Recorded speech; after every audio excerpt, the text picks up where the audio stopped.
Welcome to the Autism in Black podcast, where we focus on all things autism and the Black parent experience.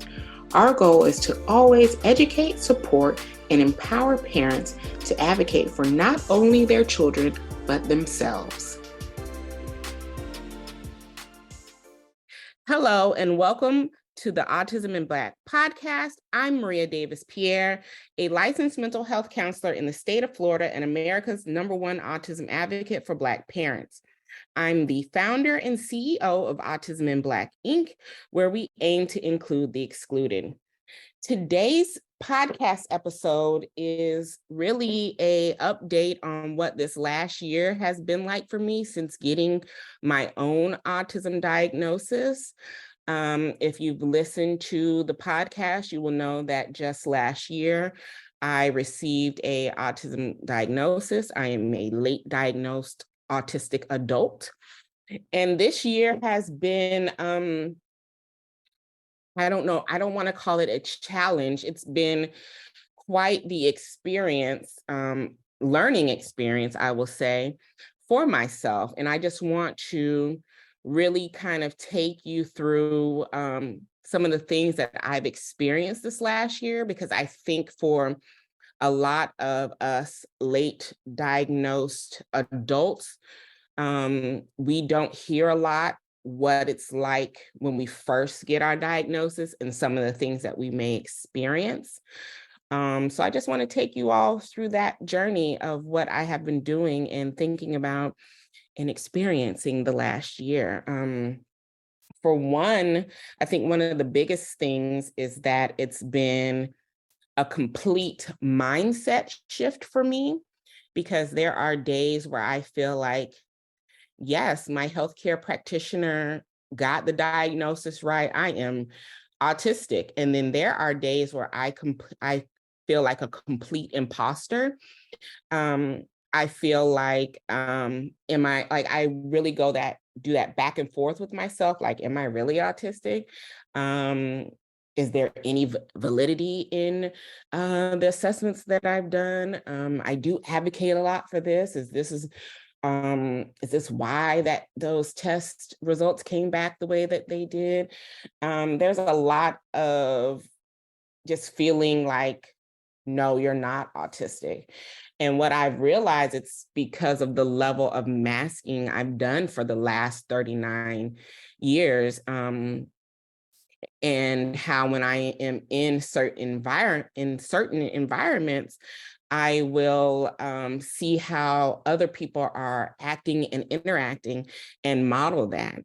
And I will mask a lot in a lot of situations just to take any kind of spotlight off of myself. So figuring out that, yes, you really are autistic. You can track back a lot of the characteristics that you're seeing now back into early childhood. It wasn't something that characteristics that appeared because of how you advocate or the platform that you have and how you advocate for your children. These are characteristics that have always been a part of you. But I know that when I am in safe spaces like my home, my parents' home, or not in out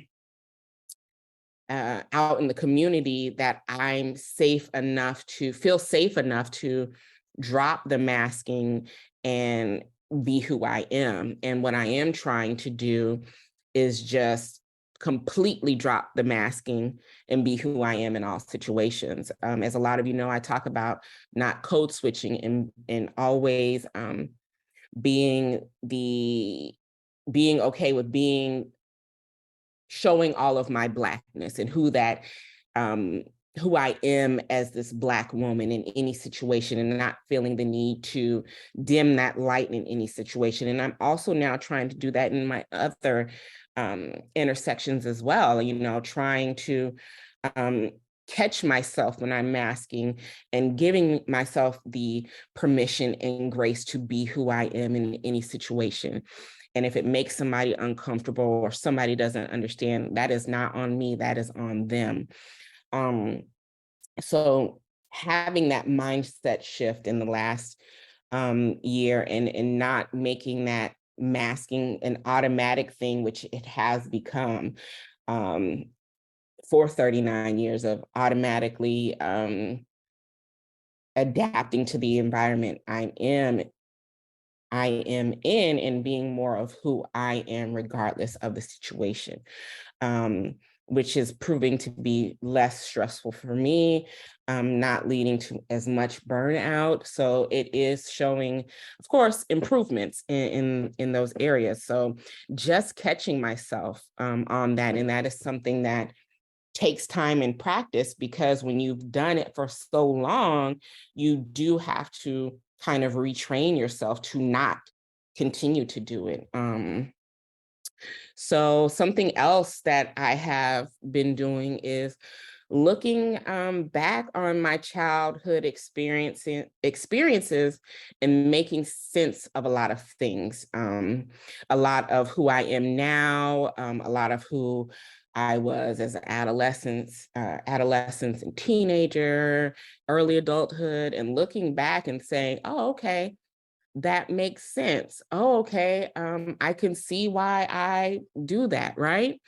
One thing that has came to mind recently of um, things that have always been difficult for me is that transitions. If I do not initiate a transition, then that change is extremely hard for me. And this is something that I actually have just realized about myself. And I'll give you the example that actually really hit home for me on how I know transitions are that I don't initiate are extremely difficult for me. Last week, my children had a appointment with their developmental pediatrician. It was just, their monthly appointment to check and see how things are doing. And we have this appointment monthly or every other month with their developmental pediatrician. At this appointment, the developmental pediatrician told me that she is retiring and our pediatrician is retiring. Both of these individuals the pediatrician has been the only person that my children have gone to as a healthcare professional. And the developmental pediatrician has also been with us for quite some time as well, helping with the ADHD and autism part in regards to advocacy with my children. So both of these individuals have been with my family for quite some time. And when she said that, my immediate reaction is that my heart sank and I was like, oh my gosh, what is happening? And she knew that this was going to be my reaction. Like I said, she has been with us for a while. She knows every individual that is in my household. And she knew that this was more than likely going to be my reaction. And she had a plan. This is why I say that these are both amazing professionals. And the immediate reason my heart sank when I'm talking about professionals who honor and respect neurodivergent experiences, honor and respect the opinions of my children, of me as the parent, of my husband as the parent. They are just not your typical healthcare practitioners. They always go above and beyond, have advocated hard for my children within the school system to make sure that they're getting the type of accommodations that they need. So yeah, she knew that this was going to be my reaction, and she had a plan. She was like, no, this is not something that is going to change immediately. I am not retiring tomorrow. This is a process. She assured me that she was going to be here throughout the transition process of getting them a new healthcare provider. She came with recommendations that she would recommend for replacing her with a new provider, references to contact, all of this information she came to the appointment with. And I so appreciated that, because I was automatically very anxious about that change and what it meant. And what it would mean for my children, and trying to have another person understand how we parent, what we need for our children, and things of that nature. But she is proving to make this transition easier. But what it got me thinking about was that if I don't initiate the transition, I have a difficult time with change. I have a difficult time with transitions. And in looking back on different experiences, I have seen a pattern of that. And it was just last week during that appointment that this actually became a realization for me.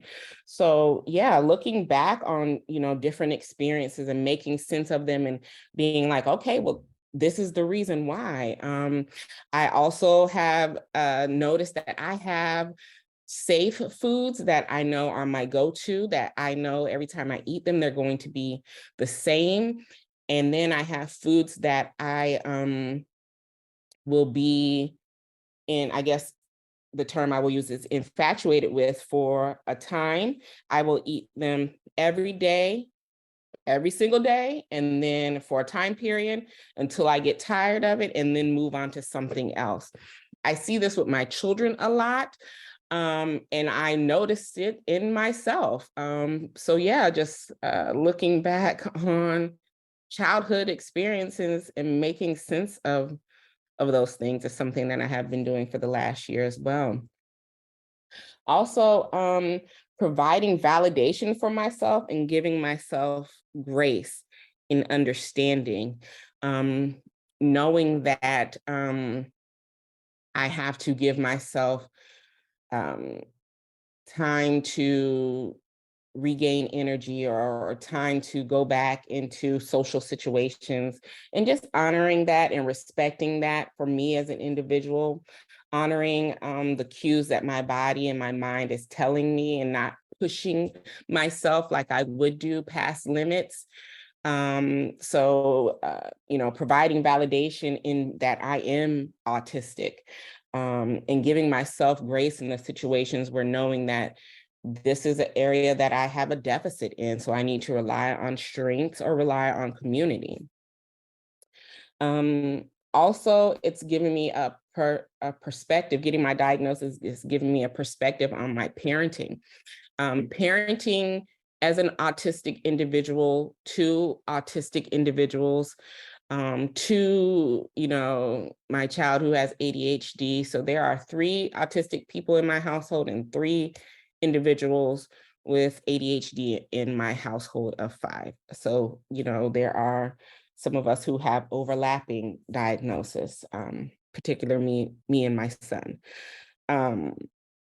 So understanding my cues as a person when I'm becoming overstimulated, overwhelmed, and triggered, and understanding to remove myself from the situation, understanding to tap in my husband, who is an amazing partner and husband, tapping him in to take over while I take a break, and giving myself grace in that, giving myself grace in apologizing to my children, because I don't get it right every day.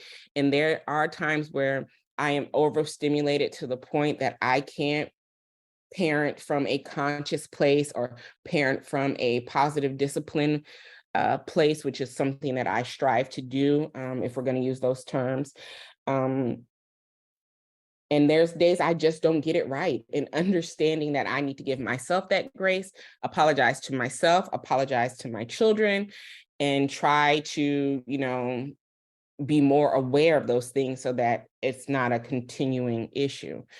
So yeah, it's provided a lot of perspectives on my parenting. And I will say that even though that, there's many autistic individuals and many individuals with ADHD in my household, we are similar, but we are also vastly different. So there are things that I do that trigger my kids, and there are things that they do that trigger me. And we have to have had to really figure those things out, know when to go to our own respective corners of the household, kind of regulate ourselves and come back to that moment. So there's a lot of self-discovery in the household for everybody, because we are all vastly different, and just honoring and respecting that. And lastly, something that I have really been doing is leaning into my community. You guys know that I stress the importance of community always. And I am very fortunate and privileged to have a partner who really understands the household in which he lives in, and he honors and respects that, and he understands that when he has to step in, when he just needs to let things be, and I appreciate that. Having a close set of friends and family members that I also can rely on, who have understood that I am on a journey right now in getting my own diagnosis, being supportive in that, not trying to take that diagnosis away from me or make me feel like I'm not autistic, but honoring it, being like, yeah, we could definitely see it, right? So they have been so supportive, understanding that how I interact in my relationships, how I communicate in my relationships, and it's given them more clarity on why I do the things that I do. Understanding that after a big event that I'm attending or hosting, hence the 3rd annual Autism in Black virtual conference happening April 28th through the 30th of 2023, a big event like that I hope you all listening are getting your tickets to, and links will be in the show notes for that. So understanding that after hosting a big event like that I have to take time out and regulate myself. Situations like that take a lot of energy out of me. Usually by the end of it, I am overstimulated, I am overwhelmed, I am exhausted, and I need a grace period to where I can fill my own cup back up. And having a community that understands that doesn't put pressure on me to hurry up the process, right? They give me that grace. I think I'm probably more hard on myself than those in my community, and they check me on that, which I really appreciate. They're like, you need to relax. You need to give yourself that time. You don't need to go so hard, right? So just leaning into my community during this time as well. So yeah, that's what I have been discovering about myself the last year. That's kind of the journey that I've been on. And I really wanted to give you guys kind of I guess, a insider viewpoint of these things. Because like I said, a lot of times with later diagnosed adults, we don't get to hear these things, right? We don't get to know that other people are going through similar journeys. We feel alone in it. So I just wanted to share my thoughts so that if you are experiencing any of the things that I have been experiencing on this journey, that you know that you're not alone, that there are ebbs and flows to this journey, and it's okay, and to honor those as well. So yeah, thank you all for listening to another episode of the Autism in Black podcast, and we'll see you at our next episode. If you haven't done so, make sure to subscribe to our podcast so you can always be notified when a new episode drops. To get the resources shared on today's podcast and the show notes, make sure to go to autisminblack.org/podcast. And be sure to share your takeaways from the show on IG stories and Twitter using our official hashtag AIBpod so that we can find them and share them. And if you want to continue the conversation from today's episode, make sure to join our Autism in Black podcast Facebook community. And please make sure to answer the questions to gain entry. Thank you for listening and joining me this week. Have a good one.